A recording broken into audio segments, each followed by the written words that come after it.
So if you were expecting the government to ever learn from their mistakes, if you were expecting the government to ever listen to you, if you were expecting the government to ever even try and adopt self-survival, you might be in for a shock. I mean, when I say that, a shock is not the thing that I'm expecting you to engage in. I'm expecting you to engage in a heavy sigh, or maybe a flash of anger, or maybe a cold sweat, but not that. No, not that. Because no matter what we do, no matter what we say to them, no matter how much advice we try and give them, no matter how many clues, no matter how many hints that we know what they're doing, hey, we know what you're doing, can you stop it please? And they're just not stopping it. In fact, they're increasing the numbers that are coming into this country rapidly. This year is again a record high for the boat bastards. And I'm sure, like I said in the last video, it's going to be a record high for the legal ones as well. The legal ones. Watch this.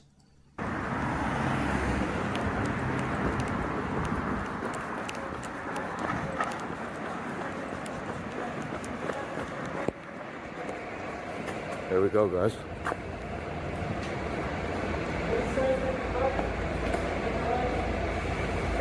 The time Not is charged. 9:33, the 1st of August. This is mental, guys. This is at 1:39 in the morning. The government is bussing in illegal migrants to the Britannia Hotel in London, in Canary Wharf, in the middle of the fucking night. The security guard knows what's what. Look at him laughing his head off. Obviously not British, is he? Otherwise he wouldn't be smiling. Let's watch that again. Motherfucker's laughing his head off.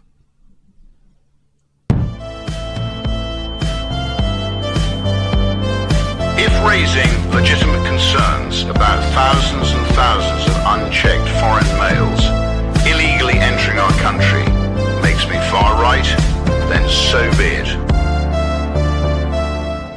And it's similar to the previous video, where it's more like making people aware of the situation that's happening in the UK right now, because a lot of people obviously don't go online very much, but I think there's certain people in this country that need to wake up very quickly to what the situation is.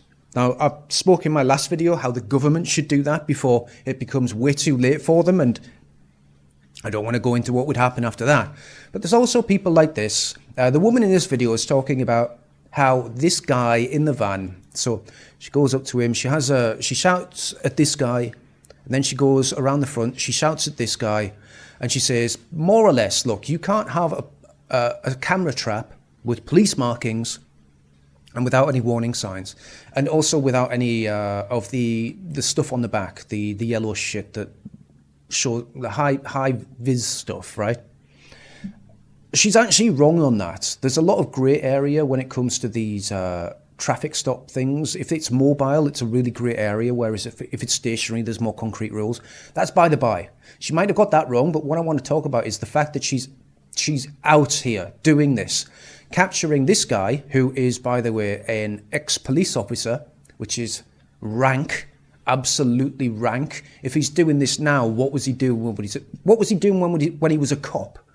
This is why we don't trust police officers. If you leave the force and you immediately go into this kind of shit, and then obviously she talked to the guy in the back, but the main issue behind this that people need to realise is that the public are really now looking for targets. They're looking for people to blame. They're looking higher and higher and higher. They'll start off with the people in their community that are just making life difficult for them. Then they'll move on to the council, then they'll move on to counties, and then they'll move on to the government itself. This is not going to stop. This will get worse. I'm advising you guys, if you're in these professions, to leave them now before you guys get in the way. Because we've got a Prime Minister right now that has repeatedly lied to the British public. He's on camera lying openly to the President of the United States. That's not normal. That's weird. That means something is happening here. They're pushing for something. Now, whether you want to call it communism, whether you want to call it fascism, whether you want to call it neo-Marxism, whatever you want to call it, right? They're pushing something hard. It's got something to do with Islam. It's got something to do with the immigrants. Now, I don't know why all the immigrants are fighting age men, but they're definitely pushing something, and that's getting people worried. It's getting people worried when, like in Ireland, you see these migrants just come up and randomly stab a Gardaí, screaming Allah Akbar, stabbed him 3 or 4 times in the side before they even knew what the fuck was going on. Oh, and by the way, later on in this, a white woman came up and tried to defend the assailant. White women are really pissing me off. There's someone stabbing the Gardaí and a white woman comes over and tries to defend the guy that's stabbing people. You women need to fucking sort your shit out. Seriously. And we've got this shit in Bournemouth. Look at that white kid, right? You might think he's on holiday in India or some Pakistani place. No, he's in Bournemouth. He's in Bournemouth with all the British. Look at all the beautiful British people. Let's get a close up of that. Look at all the wonderfully British people. Look at them. There's way more of them there's way more of these people than they're letting in, guys. There's fucking millions more of these people. This is not England. There's one English kid there and there's another one. They're sticking out a mile.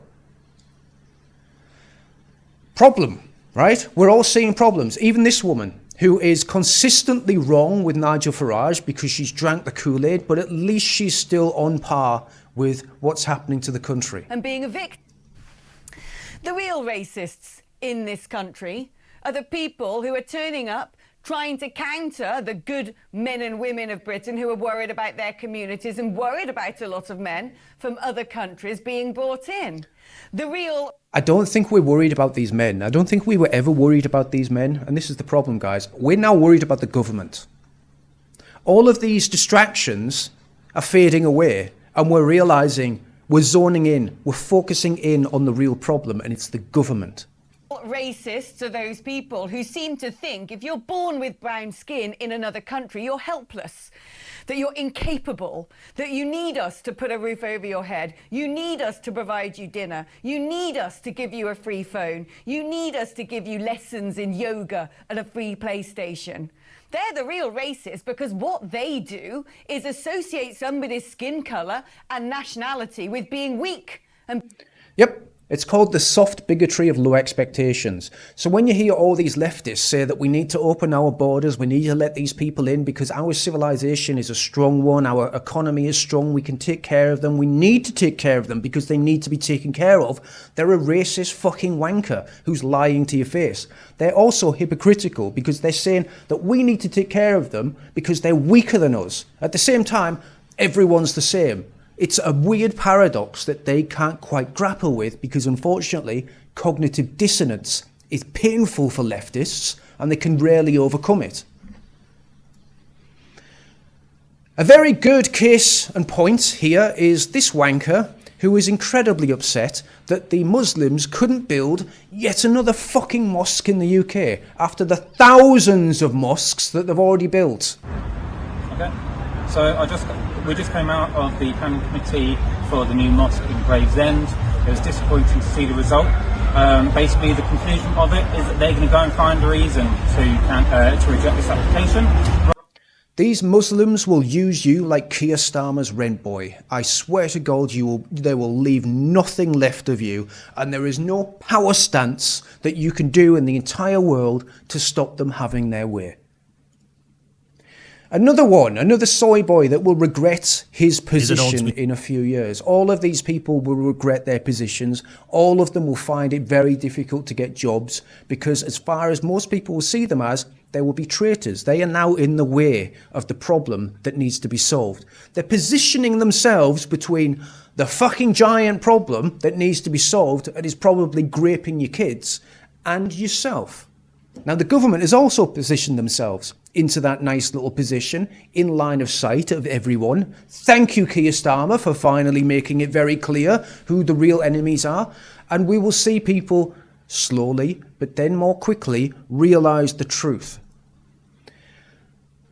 Because If that doesn't happen, thank God Nigel Farage has come out one day before the national crime statistics were released and said that we need to have a conversation about the link between immigration and crime. Thank you, Nigel Farage. He is one day early to a 30-year conversation. I honestly can't stand him at this point. He's a twat. But not as big a twat as Keir Starmer, who is finally also realising that the entire world hates him and knows what he's doing. I will play this up until the point that he actually says something, because as soon as he opens his mouth, lies fall out. Your announcement that you may recognise a Palestinian state, you are getting backlash from all corners, from Benjamin Netanyahu, from former hostages, from now a group of top British lawyers who say it may break international law. What's your response to all of them?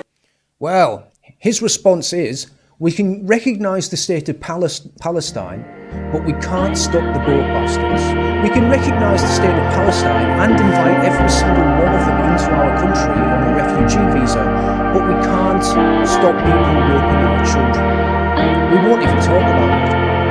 In fact, you're a racist.